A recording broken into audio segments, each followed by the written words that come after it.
Yeah, so our approach this evening is going to be to do the live feed into the meeting. From there, we're going to upload the contents of the discussion into the YouTube page, I believe, and then we'll be able to share it from our Facebook pages to the broader Indigenous community, Anishinaabe communities that want to hear what Pine Creek's position is going to be on this year's hunt. So I think without further ado, we should start. Bonjour Anishinaabe, Anibin Makwa, Indigenous Makwa Totem.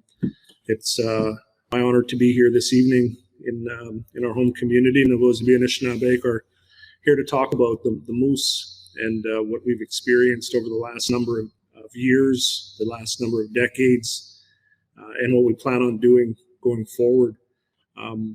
I have some comments that I'd like to make with respect to the moose hunt and hunting in general. I'm gonna reserve those comments though after introductions. We also have a special presentation here for Pine Creek's very own Jeremy McKay. He's going to be presenting from the lens of Canadian law regarding the Wildlife Act and some of the considerations that I would like our hunters to make as they make their plans for their annual hunt. All of this is important information because it ties into what actually happens when you go out onto the land and some of the challenges we face as Anishinaabe people in our traditional pursuits of hunting and gathering for our families here in Minnegozi. So once again, I'm Derek Niepenak, and I'm the chief here in Pine Creek, and I look forward to a good discussion. Just going to pass the mic this way, and then we'll head back this way.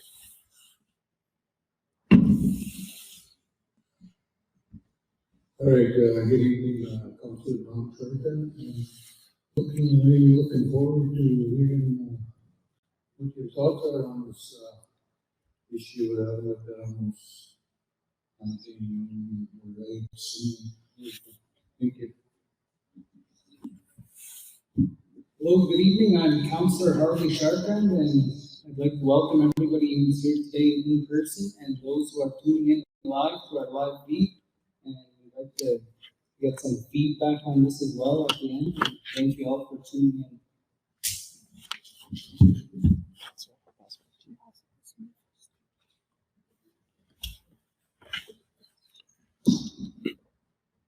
Hello, bonjour, Annie. Bienvenue to the House. We should educate them. My name is Cindy McKay. And how to say moose in our language is Ayabe. That's a bull moose, and Nijanis means a female moose.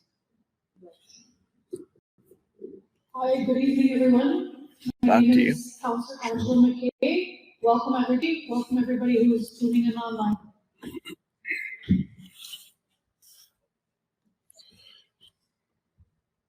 We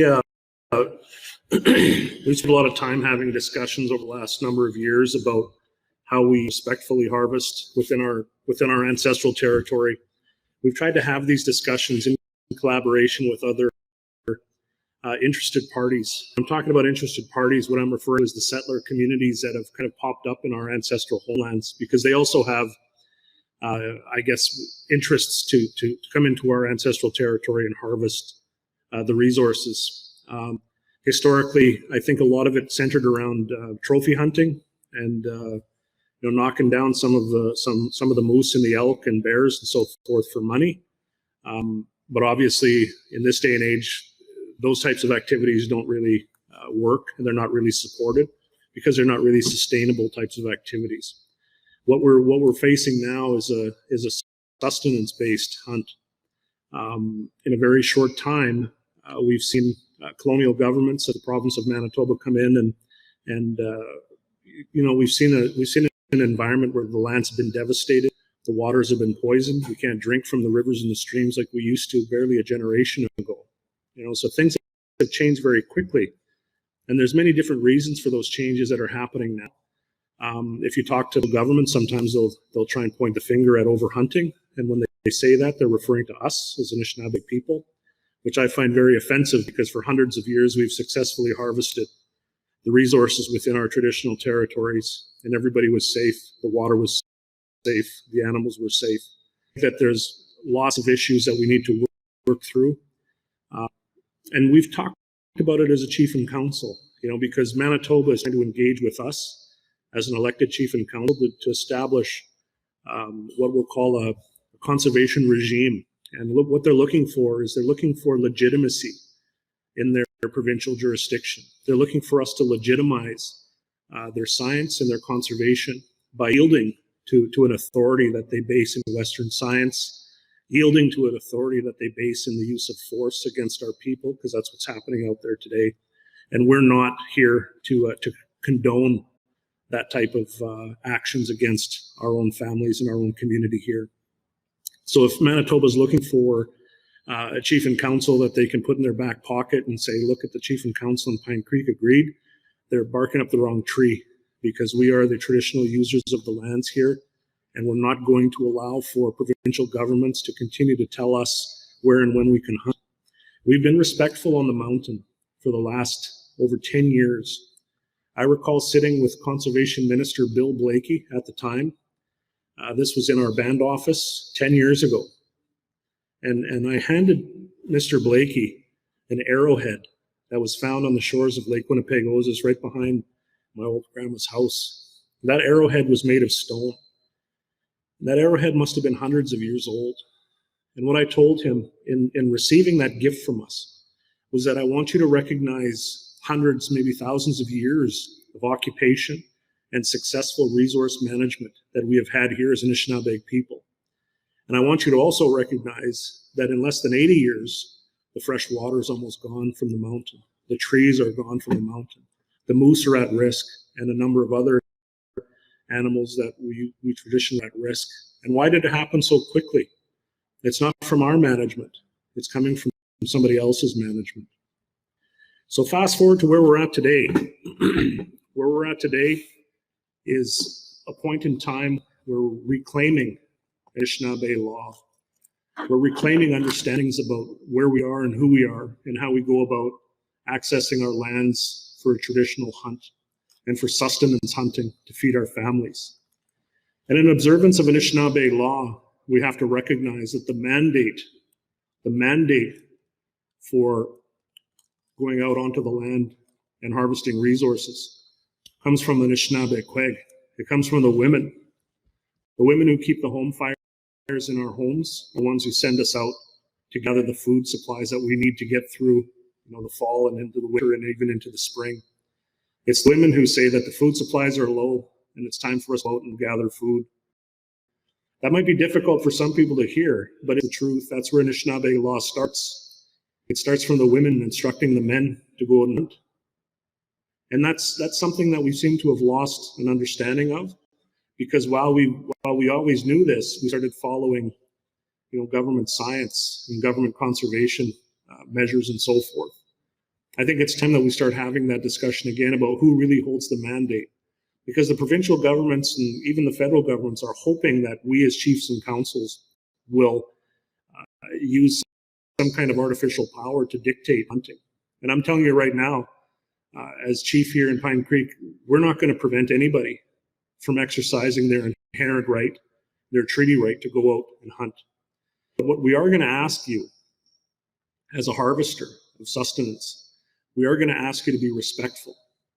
I've been on the Duck Mountain now for the last few years. We have harvested moose the last few years out on Duck Mountain.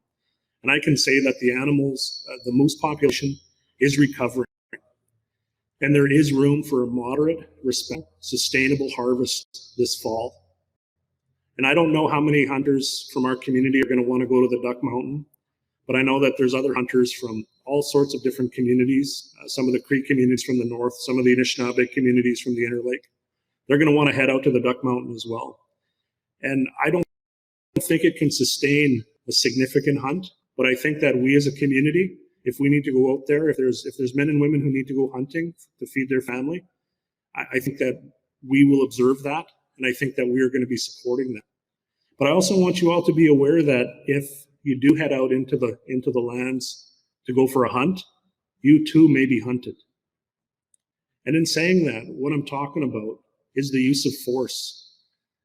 Manitoba Conservation does have people who wear uniforms and the crests of European-style governments that go out onto the land, and they will attempt to interfere in your peaceful hunt. They will attempt to take your guns away. Sometimes they'll attempt to even take your vehicle away. They do confiscations now. So they'll send you, not only will you go home without your fresh meat for your family, for your children, you'll go home without your vehicle, your transportation. And that's a real risk that we know exists out there, because we've received correspondence as well that Manitoba wants to ramp up their conservation officers to provide for a greater enforcement of and the greater use of force against Indigenous hunters. So there is a real, true, serious issue out on the land. I'm aware of that. We're going to do what we can as a chief and council in the community to support your hunt out there. Already, we've set aside a little bit of resource dollars to go out and support a community hunt that'll be led by Councillor Don Chartrand. That hunt is happening this weekend, and we know that the meat that's going to be harvested in that hunt will come back to the community, and it will be shared amongst those community members who want to receive, the good food that we get from our traditional territories. And just a word about the quality of the food. The quality of the food is still really good. If we're eating our traditional diet, it means that we're doing well for ourselves. Because if we're not eating traditional food, we're eating pigs, we're eating cows. And that food that was brought here is not healthy for us, and we know that because of the epidemic of diabetes and the issues around chronic illness we have in our community. So if you're out there and you're harvesting animals, know that you're bringing medicine food back. And that's a very, very significant and very cool thing to do for your families, to feed them in a good way. So those are my opening comments. Like I said, we've been out there on Duck Mountain for the last couple of years harvesting respectfully through cultural hunts, traditional hunts, and we've observed strong numbers of moose. So if you're going to go out there and you need to take out a moose, find a good that's going to be good for your family. But let's be respectful and let's do it in a sustainable way. Let's limit what we take, because that population is rebounding, it's growing. I don't believe for a moment that the numbers on Duck Mountain resulted from overhunting. I believe that the decrease in the numbers on Duck Mountain were the result of the moose leaving the mountain. And where the moose went, they went south and they went west into Saskatchewan, because a number of us over the years as well have gone into what they call Saskatchewan, and we have found great numbers of moose in the Moose Mountain territory, and like I say, in southeastern Saskatchewan is what they call it. That's where there's a lot of moose numbers now, and a lot of us have seen that. So it's not about the numbers decreasing on the Duck Mountain. It's about the moose making choices to relocate and to live in different types of ecosystems, and I believe that to be the truth. It might not be consistent with what Western science has been trying to tell us. Western methods are being used to try and count the moose on Duck Mountain. And I think that's an interesting way of going about it, flying around in a helicopter and trying to tell us how many moose are out there. Nonetheless, that's how it's been done. We don't necessarily buy into that type of information, but it's nonetheless the way we've been told. So our science is much different. Anishinaabe science flows from our traditional knowledge. It flows from a deep, rich history we have with the animals out there, the relation we have with the animals out there. And we do believe that we can have a moderate and sustainable harvest this year on Duck Mountain. So when you head out there, keep that in mind. There will be potentially people out there to use force against you. Be smart, be safe, be respectful. And I think that once again, our freezers will be full this winter here at home in Minnegozi Bay. I'm going to turn it over to Jeremy McKay now to do his presentation on moose management from the Canadian legal side, and he's got some very valuable information that's going to be good for you if you decide to go out onto the hills this year and do your hunt. So thank you much for hearing me out, and I turn it over to Jeremy now.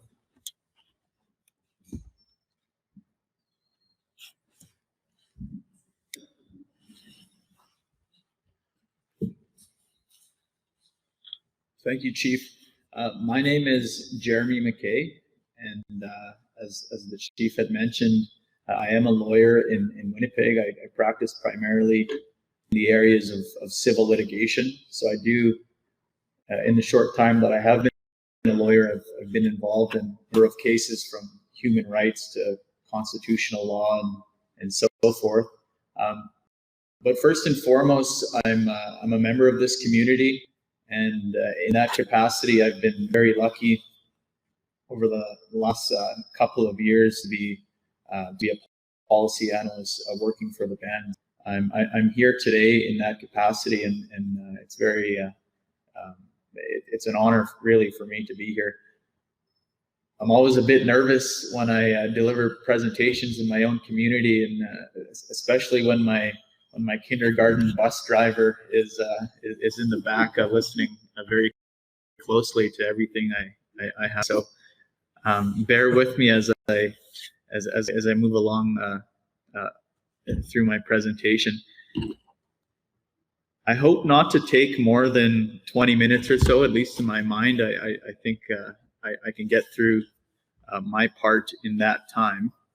As Chief Derek had mentioned, I'm going to focus probably all of my presentation discussing with you concepts of Canadian statutory law, Canadian constitutional law, and Canadian common law. I'm going to leave it to Chief and Council, who are much more eloquent than I am in explaining the other source of law, and of course that is Indigenous law, the laws of the Menegozibin and Anishinaabe, the laws of Pine Creek, and the aspirations of this community. I will, at the outset, ask each of you to bear with me. I will be discussing concepts from Canadian law that are extremely controversial. A lot of these concepts and most of what I'm going to talk about over the next few minutes have been decided certainly before I even went to law school, most of it before I was even born, and some of it before my parents were even born. So I sort of just come here today really as a messenger, and I hope you bear with me as some of the things I share might be difficult to hear. So with that, if we can just move to the next. Just a quick word of caution. I don't want to be leading you to believe that I'm providing you with legal advice this evening. One of it is just on a principled basis. I am joining this conversation today as a policy analyst for the band and not necessarily in my role as a lawyer. But the other part of it is just practical. Like for me to offer anyone legal advice, I would have to spend a significant amount of time with each of you understanding the facts, the specific facts of the situation that you're encountering. I would probably have to spend some time either learning or refreshing myself on the legal principles that might apply to your case, and then I would spend a significant amount of time thinking about and articulating through writing a written opinion to you. So we just practically don't have time for that this evening, but I'm not in saying that I don't shy away from giving that advice. That's what I do every single day. I love that type of work. I'm just suggesting that this evening is not the opportunity for that. So just before I launch into the first part of my presentation, I'll give you a roadmap of where I hope to go this evening. I want to start from what I believe is the beginning, the signing of the treaty, which of course was in the last part of the 1800s. And then I'm going to talk a little bit about the 1930 Natural Resources Transfer Act. Some of you may be familiar with that. The next milestone in my presentation would be 1982, which is when the Canadian and the provincial governments recognize Aboriginal and treaty rights in the Constitution of Canada. There's a couple of decisions, court decisions, that were decided shortly thereafter, and I'm going to touch briefly on those. And then I'm going to end my presentation with a brief overview of the Wildlife Act, which is a provincial regime here in Manitoba that governs hunting. And as the chief had alluded to, I'll talk a little bit about the so-called science that has been made available by the provincial government on the topic of moose in the Duck Mountains. Just back one.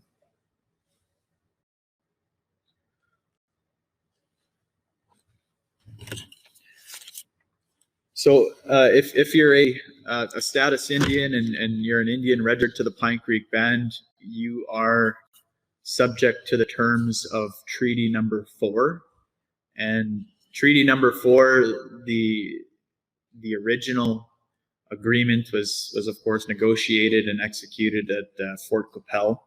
So how did Pine Creek, way over here, get involved in an agreement there? Well, the following year after the treaty, representatives of our community, which at the time was Duck Bay, had signed an adhesion to Treaty Number 4. So we're one of those adhesion communities.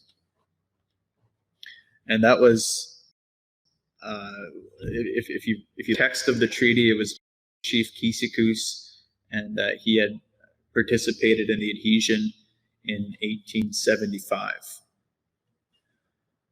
So the text of the treaty is important when we start to think about what the right to hunt is. And I've just taken out a couple quotes from the treaty. The first one there is, we members of the Soto tribes of Indians hereby transfer, surrender, and relinquish our right, title, and privileges whatsoever to all other lands wherever situated. Okay, so that's a significant difference in the adhesion. That's in the text of the earlier treaties, so Treaty 1, Treaty 2, and Treaty 3. The surrender clause was limited to the geographical boundaries of the treaty. The adhesion that our community participated in was broader than that, right? It had this lands wherever situated language. Okay, so I flagged that for you because it's really important to read the text of the particular treaty that you're interested in. The second quote that I pulled from the treaty is, Her Majesty agrees that her said Indians shall have right to pursue their avocations of hunting, trapping, and fishing throughout the tract surrendered, subject to such regulations as may from time to time be made by the government of the country, saving and accepting such tracts as may be required or taken up from time to time for settlement, for mining, or other purposes. Okay, so there's a couple of important concepts in this paragraph, and one is the so-called take-up clause, which allows, at least it's what the government relies on, to remove lands from the area where you are allowed to hunt and put them into a different use where therefore you're not allowed to go hunting. So where fences are put up or where logging is taking places and things like that. Next one.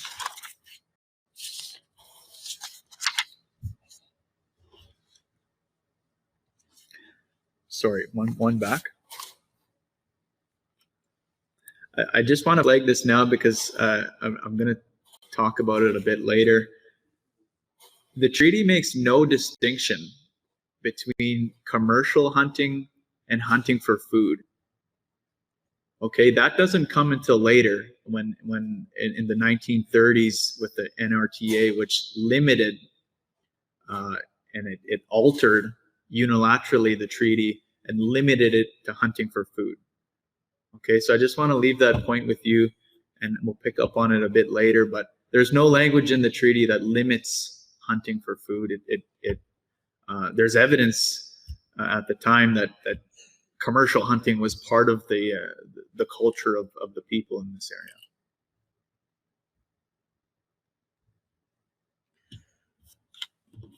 Okay, so this is one of the again, one of the things that it's hard to hear, but from the perspective of Canadian law, the treaties were immediately subject to the concept of parliamentary sovereignty, meaning that the Parliament could, by its own, without any consultation with the First Nations, alter the treaty. And I've noted here that's an idea that's vigorously disputed by many legal academics, by people who have been involved in this conversation for quite a long time, including a lot of our Indigenous political leaders. Next.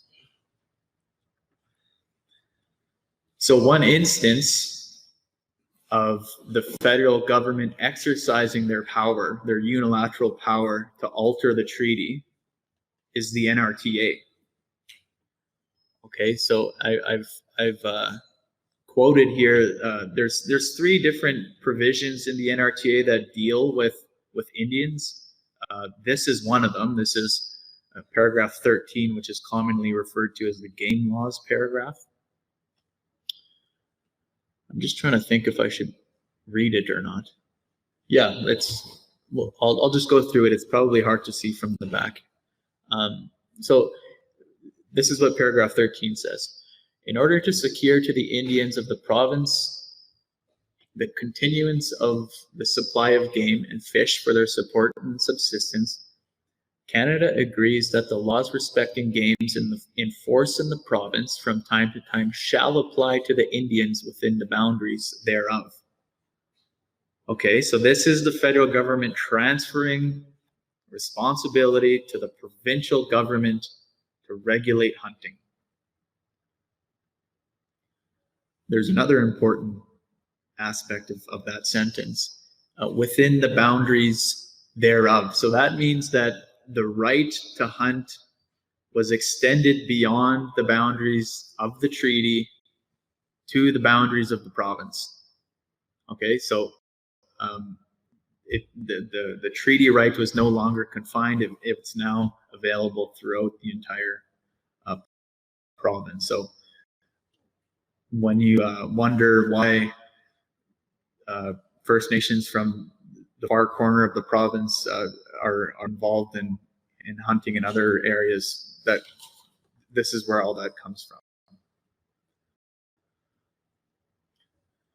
Okay, within the boundaries thereof, provided, however, that the said Indian shall have the right, which the province hereby assures to them, of hunting, trapping, and fishing game and fish for food.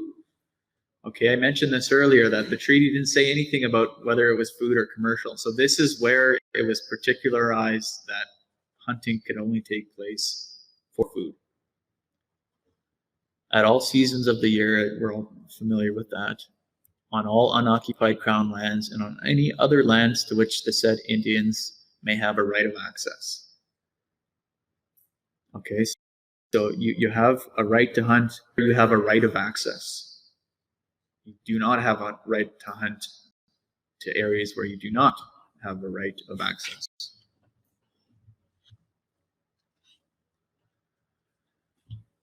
So I just want to, and I've talked about this earlier, the way that the NRTA had altered the treaty. I want to point out that there's not a lot of litigation and case law on the Manitoba NRTA. The ideas that I just shared with you, I've taken from Alberta cases, which have interpreted the Alberta NRTA, which is exactly the same in text as the one here in Manitoba. So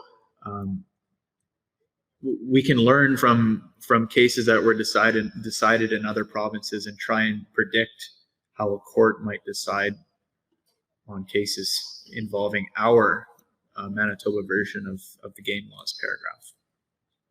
Does that make sense?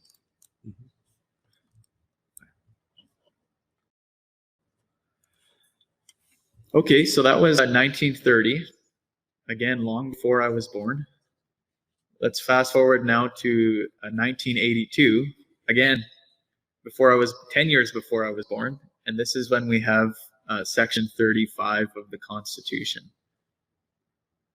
Now, that pesky idea of parliamentary sovereignty was replaced in 1982 by constitutional supremacy.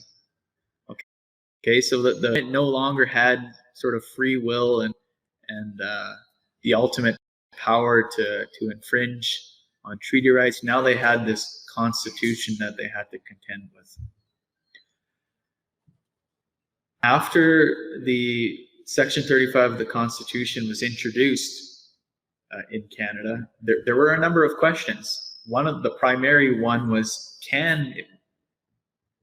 was it theoretically possible for Parliament to infringe treaty rights, right? Because you had this affirmation of treaty rights in the Constitution, and then you had the old ideas of parliamentary supremacy.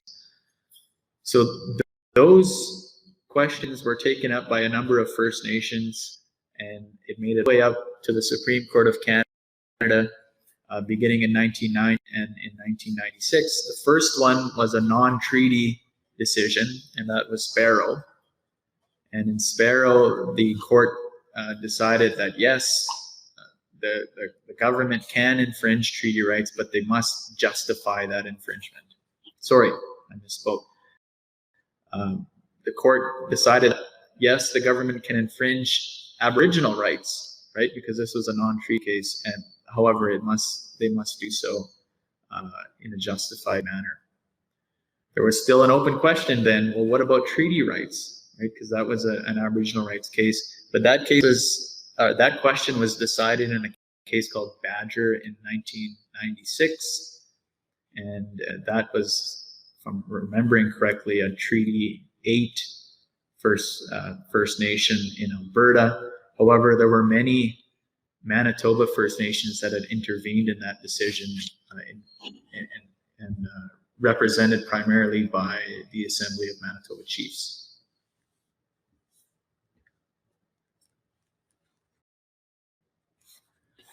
And sometimes when I get into these presentations, I go into that test for justification, but I think for our purposes, it's not that important. So I'll just move on.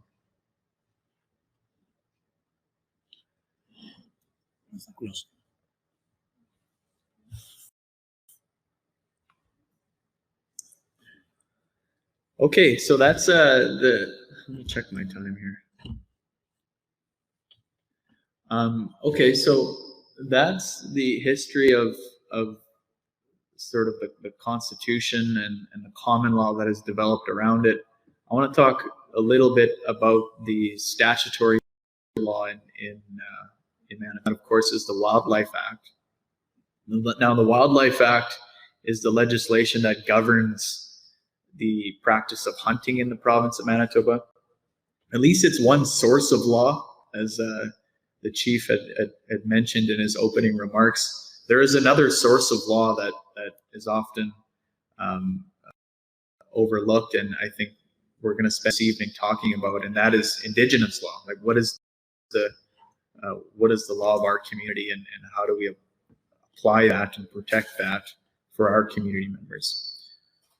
So the Wildlife Act confirms at Clause 94 that it's subject to that NRTA game laws paragraph.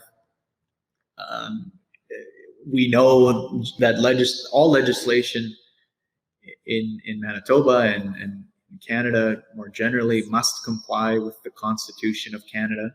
That includes Section 35 of that Constitution, which is the Aboriginal and Treaty Rights Clause. And we know now that legislation must comply also with that test for justification. So if the provincial legislature wishes to legislate in a way that has an infringement on Aboriginal and treaty rights, they must do so in a way that complies with this three-part justification test. Some of the provisions that are in the Wildlife Act is Section 10, which deals with dangerous hunting. Now, there have been decisions that have been decided a long time ago that have ruled that the exercise of treaty hunting rights cannot be done dangerously. Right? You don't have a right to go out and to put people's sort of lives at risk and then say, well, you had a treaty right to do so. The court has already decided that you cannot do so, and the province's attempt to curtail hunting that for safety concerns is a valid exercise of their power.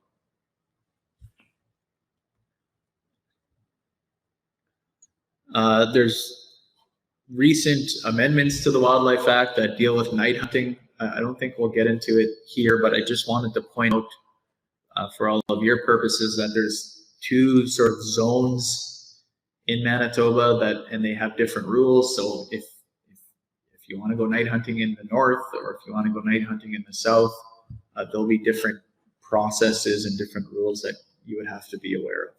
So I'm just going to leave it at that, but I want to share that with you.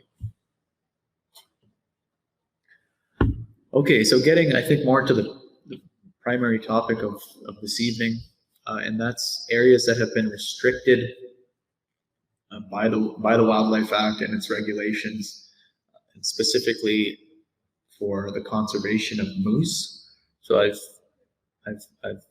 provided a map here, and I know that's really small for everyone here, but this is all available online, and if you want a copy of it, I'm happy to provide that to you. But there's areas marked in red where there are moose hunting restrictions, and that's shown there on the map.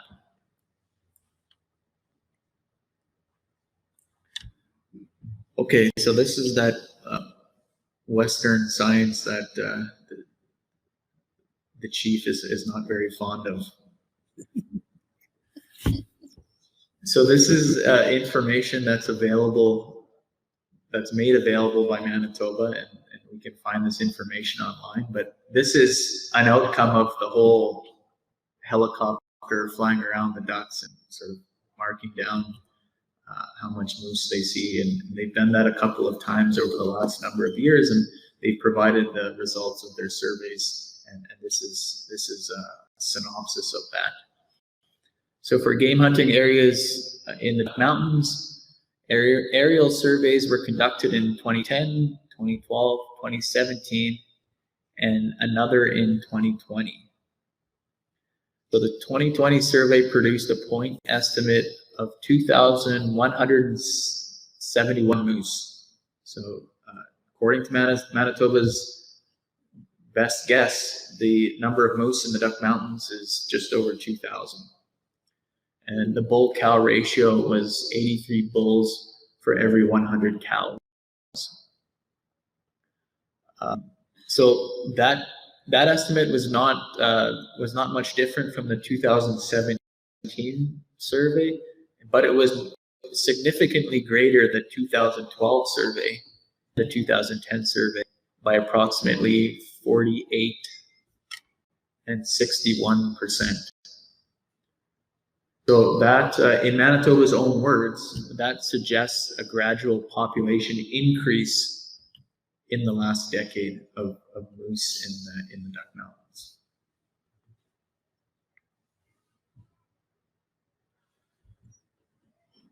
And that's all I have to say this evening. I'm a bit weary to open up the floor to, but I think I've spent enough time up here. I might just turn it over to Chief Council, and I'll remain in the room if I might provide some perspective on any other conversation we're going to have this evening. Okay, so miigwech, thank you for listening. Miigwech, Jeremy, and that's some very pertinent and important information. I know some of it comes across as a little bit boring, Just imagine sitting through 3 years of law school, listening to that kind of information. But anyway, I think it's important to provide a Canadian legal perspective. And that's the perspective that we're dealing with when we go out onto the land and we decide we're going to resource or harvest resources for our families. As I said from the outset, we have an Anishinaabe law, and that Anishinaabe law is what we're reclaiming now in this era of what we call reconciliation. A lot of symbolism happens and a lot of talk happens, but the truth is what happens on the ground. And on the ground, we're still facing a lot of violence out there. You know, recently we've received correspondence that the province plans on ramping up their enforcement, which means they're going to have more force on the ground, you know, checking licenses and checking permits and checking rifles. And when they can, they will take your vehicle away and they will take your rifle away from you. That's the basic truth about what we're facing as original Indigenous people from this territory, is that this colonial regime is in place and they want to prevent us from hunting. They want to stop us from going out on the land again. We saw a lot of this a decade ago on Dauphin Lake. They put together some paper numbers.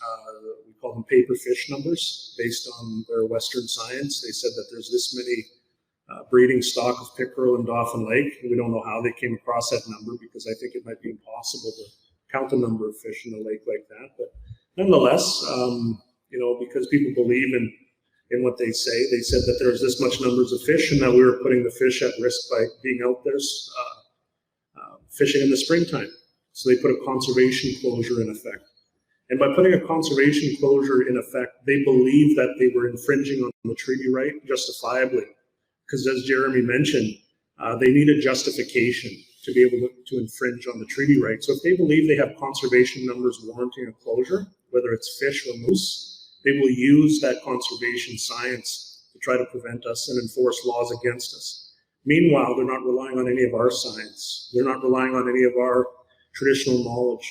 They're not relying on what we know of the land and the water, that from information and memories that we have for being here for hundreds of years. And when I say hundreds of years, I'm talking thousands of years, because this is how long we've been here, and we've done it sustainably. We've been responsible stewards of the land, regardless of how people try to hate us. And like I said at the outset of the meeting, our belief as Chief and Council is we're not going to tell you what to do when it comes to hunting this year, or any year. Chief and Council should not be telling people what to do when it comes to hunting, because the mandate comes from your home fire. Your home fire is managed by the women. And that's the truth. That's where Anishinaabe law sources from. The women decide when we go hunting. And when the food supply is short and we need to go out and gather, we go and gather, because that's what the responsibility of our families is to go out and make sure everybody's well fed, to make sure that we're eating the healthy food that we always relied on, not colonized processed food, but healthy food from our own homelands. So that's our message for tonight. We want you to be careful if you go out. We believe that there may be green outfitted people in conservation homes wearing crests of colonial governments trying to tell you that you're not allowed to hunt in your own homeland. Be careful when you come across these people, because they're often prone to using force and violence against our people. So, like I said before, if you're going to go out and hunt, expect to be hunted. That's the truth. And we've seen tragic consequences in recent years out on the land. We've seen quiet, it's often kept quiet, but we know that there are people that have had their vehicles seized and their guns taken away. We want you to be very careful. And we'll support you as best we can as community leadership, but we know that there's going to be challenges out there. We believe there's a moderate hunt that can be taken on Duck Mountain. We believe respectful, moderate, sustainable hunting can be done there. The numbers are strong again. Take what you need and then come home quickly, because it's not safe out there at times. So with that said, those are my comments. I don't know if council has any supplementary comments they would like to make. Are you going, Angela, Cindy? But we'd also like to open the floor to any comments or questions that anybody might have from the community, because we want this to be a safe fall. We're all coming out of a pandemic. We know that a lot of people want to be out on the land. We know people want to have their boots on the ground and to walk the trails again and to feel good about who we are as Anishinaabe people. And we're going to encourage you to do that, but we want it to be done safe. And as I said, Treaty 2 resource portfolio or resource circle is here today. Ron's here from Treaty 2. I don't know if he has any supplementary comments he would like to make or any perspective he'd like to add, but as I said from the outset, he's well respected, long tenure in resource management, and he's also a traditional land user. But anybody else who would like to speak as well, please, now would be the time to have a discussion. We're not actively engaged in any type of consultation. The province of Manitoba has not given us money to try and bring people out to talk. That's not what we're about. We're about putting the community first, putting community safety first and foremost, and that's what the purpose of tonight's discussion is.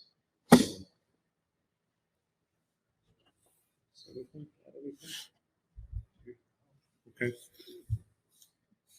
Nancy, there is a microphone up here. If can I ask somebody to run? Well, I guess it's not cordless though, eh? Sure.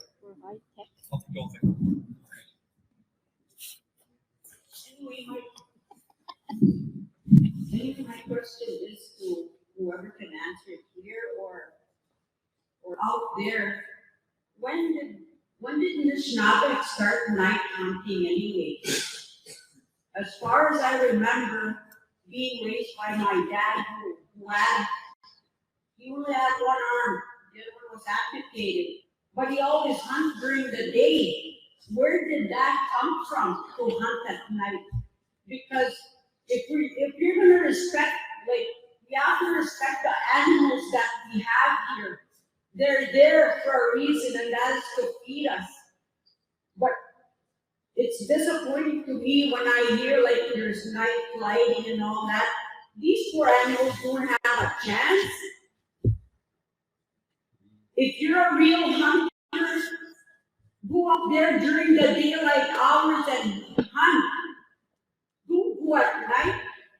It's also dangerous because there's always people that live out, like in the farmers, for example. And some of those farmers are our relatives that live out there. They send their kids to go in. Sometimes it falls till dark when they're haying and stuff like that. And if you shoot, when you shoot, what if it hits one of those young people? It could be a boy or a girl up there just trying to help their parents with the haying and not. So I don't know where night hunting came from because I don't believe in it. If you're a hunter, if you're a good man with lots of balls, you'll hunt during the daylight hours, not at night. I don't believe in that. I never will. And I'll take that down to my grandchildren too. I've been telling them about stuff like that. Also my great nieces, nephews, that's what I tell them. So they never hunted at night. It was always during the day. It was fair game. Anyway, that's what I want to say. You got it.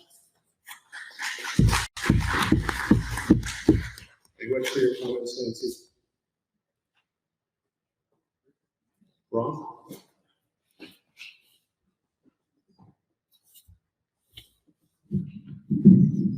Rich, j'en suis libre, je sais pas si on peut nous donner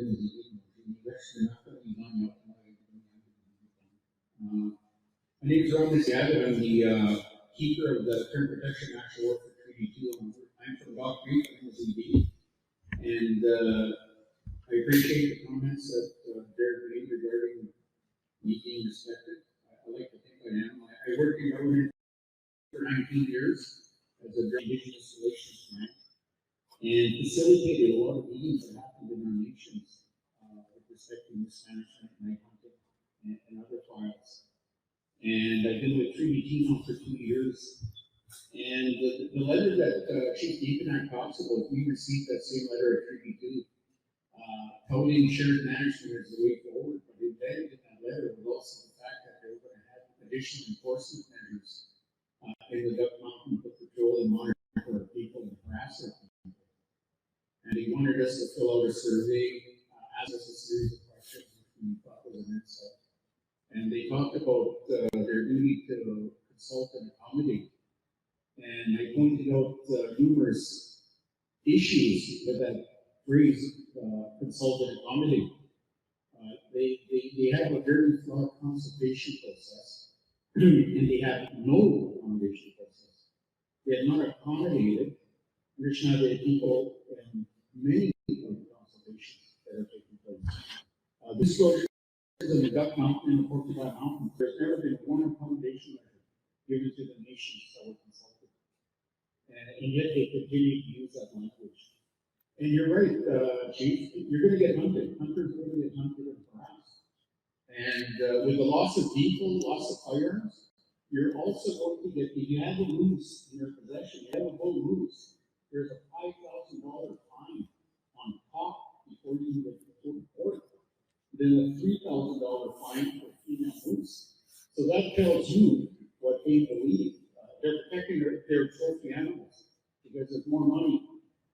A larger fine if you shoot a bull moose as opposed to a female moose. So it tells you what their priorities are. The other thing with their surveys, and I participated in their survey, they have a variance of 20%. So that means it could be 20% greater or 20% less.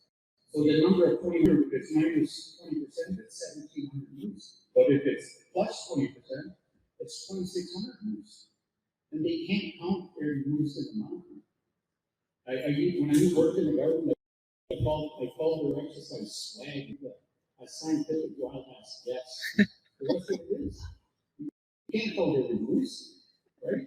And they didn't like that.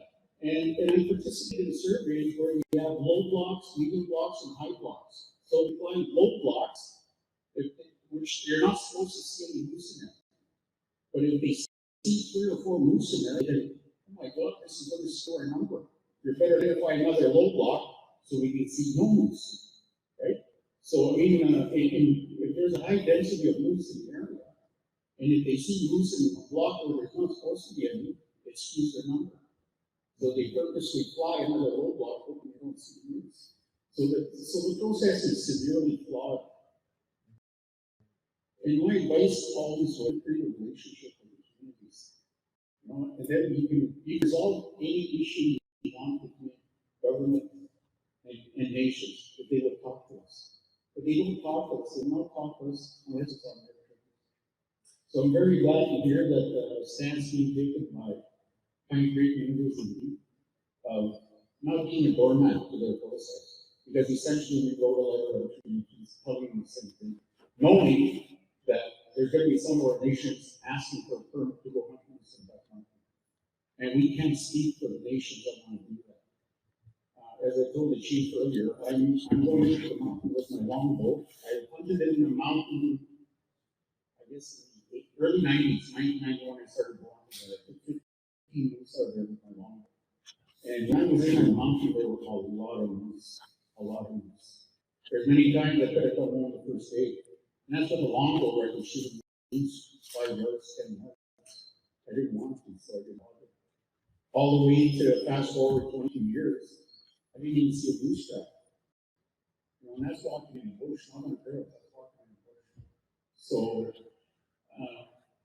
we cannot allow the government to continue to make decisions regarding our access to territory. In Treaty 2, we've done a study on private land ownership in Crown land. We've lost 86% of our territory in private hands now. And we have no access to it. And that includes riding mountains. So if we include riding mountains, we don't have access. We probably have access to 10 of our territory outside the limits. And that's probably creeping up here. It's probably sitting in this area. And the lines you have access to probably be here for farming. So I think what we lack is we need unity. We need unity to combat governments when they come to us with these decisions, right? They know they can pick us apart and they can successfully do that. We need to put an end to that somehow. And we are overspending. I hate saying that, but we are. And I realize that as a provincial bureaucrat, because I see that pretty many times, right? Government will put in their efforts to divide and conquer, and they do successfully time and time again.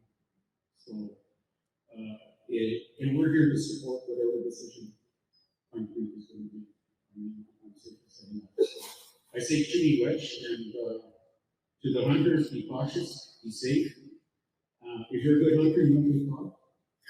You know, our people are used to sneaking around, at least I am.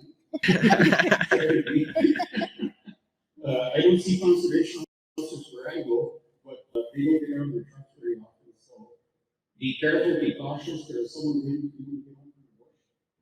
And you know, you have to feed your families. And at one time, natural law was take what you need. Is there enough there for us to take what we need? No, there isn't. But it's also important to remember that we have a responsibility. And everyone told me that, yes, you have a right to kill, but you have a responsibility to protect as well. We need to protect our resources. And government doesn't want to talk to us, but yet, if they would work with us, they would realize that our laws are superior to theirs. But to get them to the table to acknowledge that is very difficult. So I say, good luck in the meeting and discussion, further discussion. Yeah, I wish.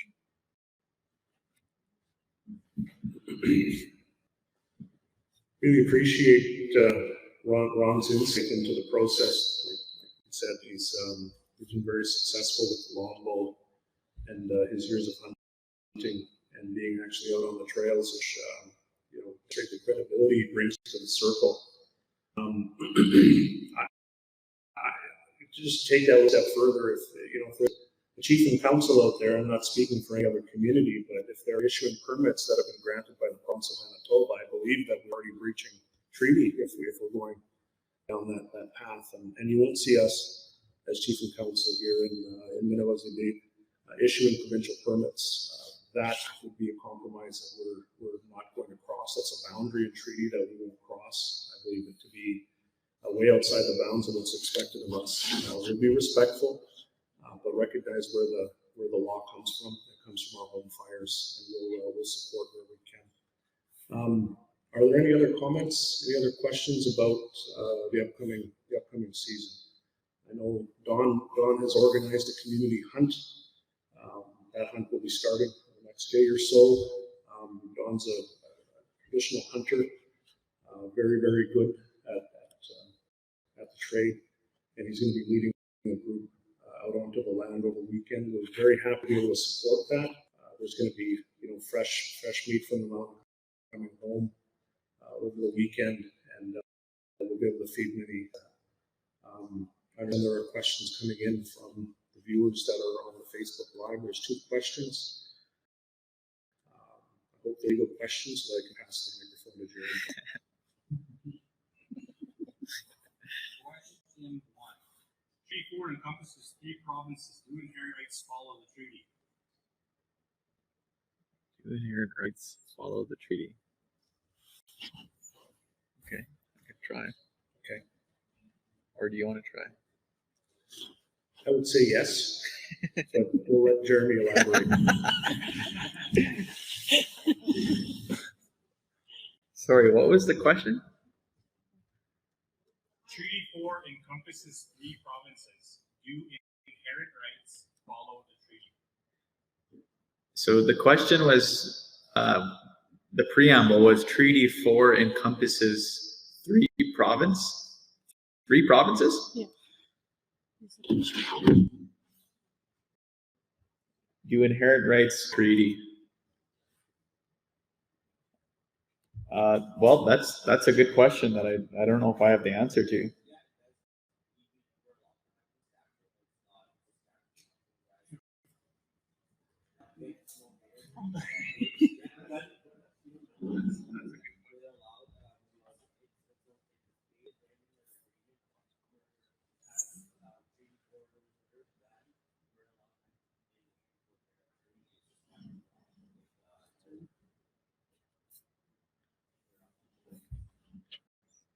Ron, do you have any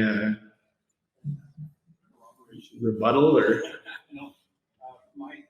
think that's a different, I don't know if are they wanting to touch on the NRTA?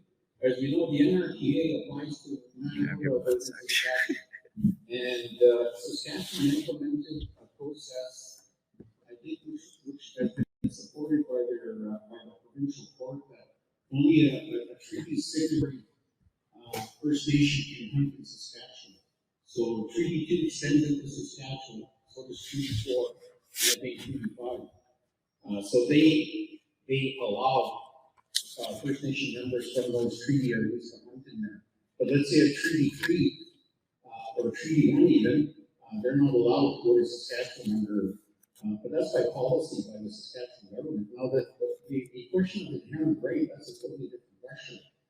The position that the elders told me is we never relinquished or surrendered our inherent rights as national people. We signed those treaties as inherent people to this country, to this land, and we never relinquished that. So our belief is we still have that inherent right to do what we want. As a matter of fact, my position is they can infringe our treaty and Aboriginal rights if they want, but they can't infringe our inherent rights.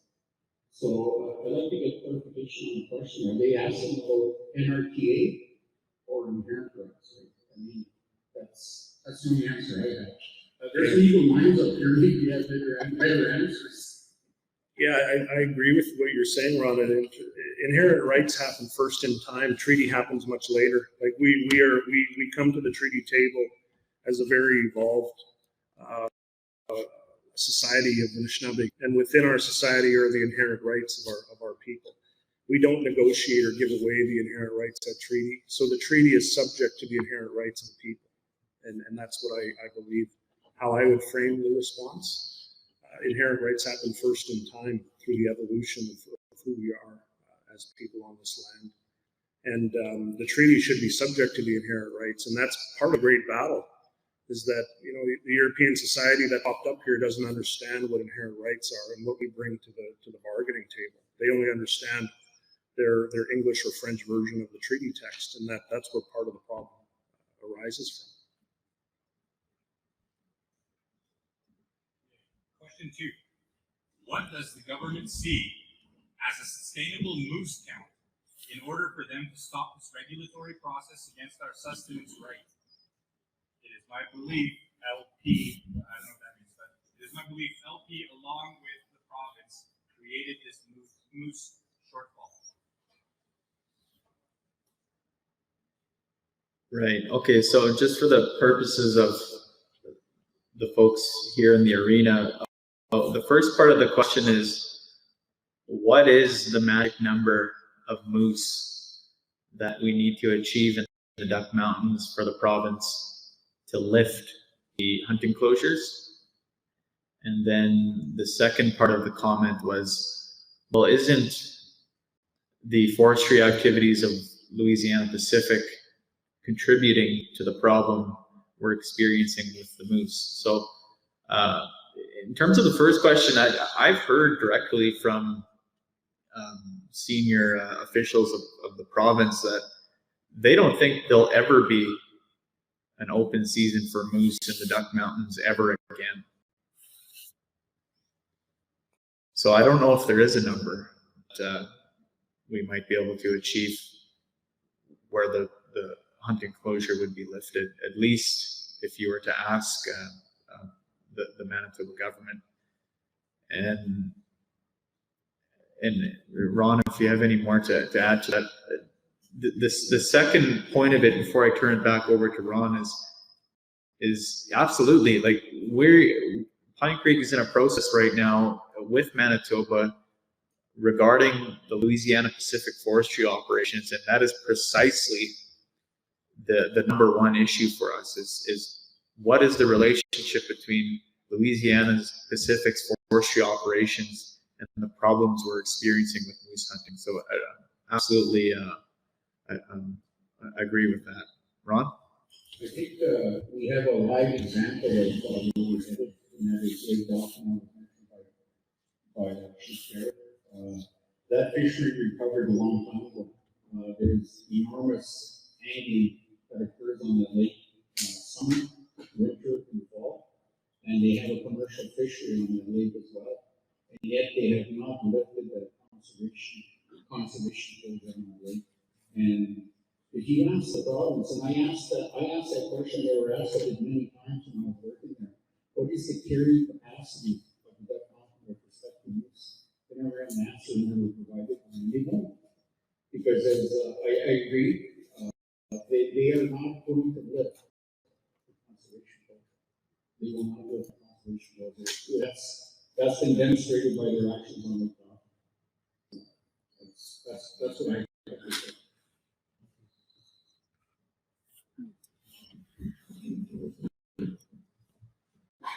So the two questions that came in from our viewers that are watching the Facebook live feed, and I want to thank those who are taking the time from your home to tune in. It's really important that as Chief and Council, we were instructed early on that we want to have open, transparent discussions, and we want inclusion of community members who may not be here on the reserve but live abroad in the rural urban community and want to participate and see what we're doing. So I really appreciate people tuning in and listening in on what we're experiencing and what we're going through here in the community. It's really important. It helps us build community and a sense of community in dealing with these difficult issues. And I want to thank everybody that's here this evening. I know the numbers for the that are here in the arena are not very high, but that's the point. The point is we're having the discussion. We're articulating our position, where we stand with the province of Manitoba. And if I could just, also, I guess, agree with Ron and Jeremy, they likely don't plan on ever opening up Duck Mountain again for an open hunt. They're going to attempt to try to regulate us. They're going to attempt to try and tell us what our maximum yield would be on an annual basis on the hunt, and they'll try to enforce that through the use of force, through the various mechanisms within the Wildlife Act and the regulations therein. So with that said, I think we can close the meeting off. I want to thank everybody, once again, who tuned in and came out for this important discussion. There's some food over here. Have a snack. Let's have a continuing discussion. But for the purpose of the live stream, I think we can close that off now. We will be sharing the live stream through the open pages very soon, as it's been edited. And we hope to continue the discussion. And when community members should know we're supporting your annual hunt. We'll do the best we can to support you in whatever way we can from the Chief and Council table. And we want you to be safe, respectful, and successful. We want our community members to taste the sweet meat from the moose once again, and hopefully it goes well. Miigwech.